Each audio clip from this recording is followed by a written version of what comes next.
Beneath a canopy of stars, the serene landscape of Pine Ridge was blanketed in a thick layer of snow, its tranquil beauty belying a sinister legacy.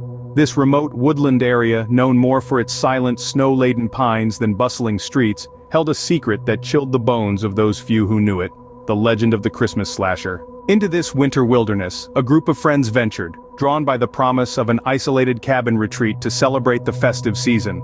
The cabin, nestled in the heart of the forest, was a rustic haven, miles away from the nearest town. Its wooden walls, steeped in the quiet of the surrounding woods, offered a cozy refuge from the crisp winter air. As night fell, the friends gathered around the crackling fireplace, the flames casting dancing shadows across their faces, blissfully unaware of the dark history that clung to the pine-scented air. As the evening wore on, the friends exchanged stories and gifts, their laughter a stark contrast to the silent woods outside. But as the clock ticked towards midnight, unsettling occurrences began to unravel the fabric of their cheer. First, it was the strange, untraceable sounds outside, like footsteps crunching in the snow. Then, eerie gifts appeared at their doorstep, old blood-stained wrapping paper containing cryptic messages and bizarre objects linked to Pine Ridge's grim past. Fear took hold as the friends realized they were not alone in the forest.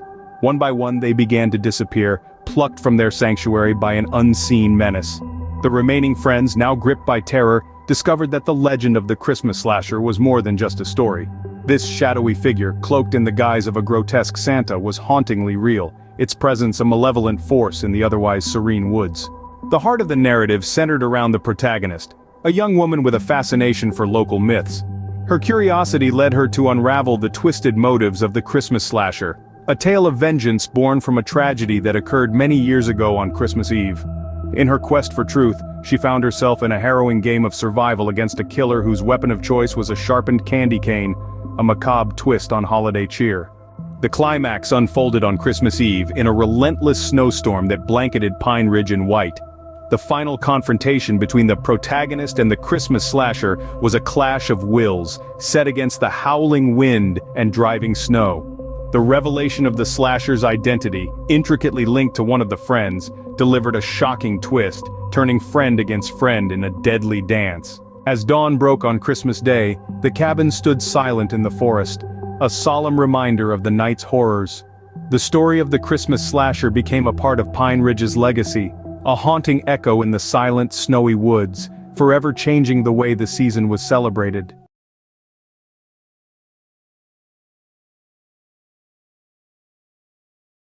On a crisp December evening, amidst the snowy pines of Evergrove, Sarah stumbled upon a captivating antique stall. Her eyes were drawn to a Victorian dollhouse, its intricate detail and aura of mystery immediately intriguing her. The figures inside were dressed in period attire, eerily reminiscent of characters from local lore. After bringing the dollhouse home, Sarah noticed peculiar changes. The figures, initially positioned in festive celebration, began shifting overnight into scenes of distress. Their expressions twisted in silent agony, they seemed to reenact some unseen horror. Curious, Sarah researched Evergrove's history and uncovered a chilling story. The dollhouse was a replica of a mansion, where a family had met a tragic fate on a long-ago Christmas Eve. Murmurs of a curse associated with their untimely end piqued her interest. As the days edged closer to Christmas, the line between Sarah's world and the dollhouse's spectral domain blurred. Her dreams were haunted by visions of the mansion, reliving the family's last dreadful hours. The figures in the dollhouse began to mirror acquaintances, their faces contorted in terror.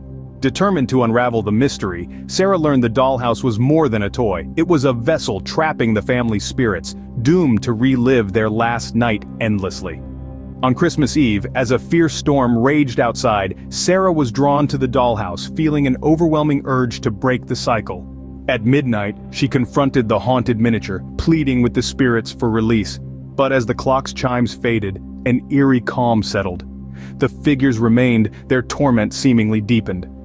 Christmas morning greeted Sarah with a heavy silence. The dollhouse sat unchanged, its inhabitants locked in perpetual despair.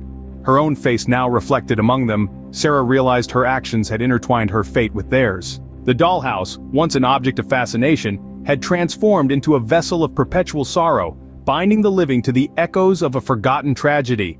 Outside, the snowfall continued, a stark contrast to the dark secret now residing within Sarah's home. The curse of the Christmas dollhouse lingered, a timeless reminder of stories best left untold.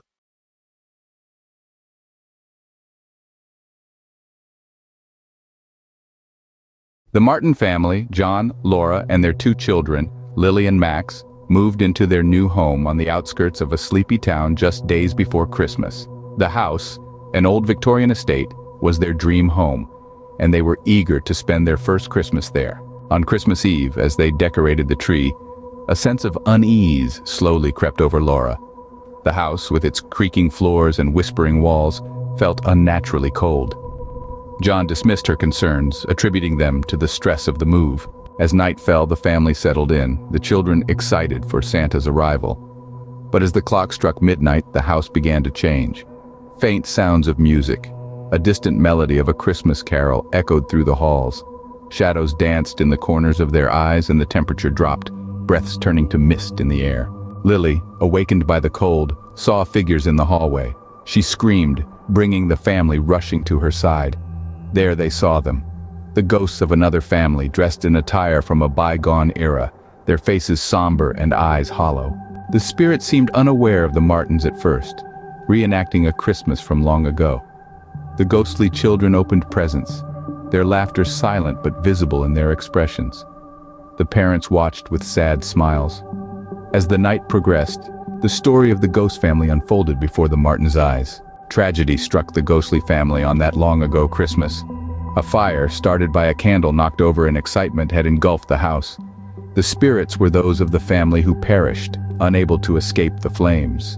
The Martins, witnessing these events, felt a mix of horror and sadness. The spirits, now aware of their presence, turned to them. In a moment of shared understanding across time, the ghost mother reached out, her hand passing through Laura's. It was a gesture of farewell, a release from their eternal Christmas Eve. As dawn broke, the spirits faded, the house warming and the music ceasing. The Martin family sat in silence, processing the night's events.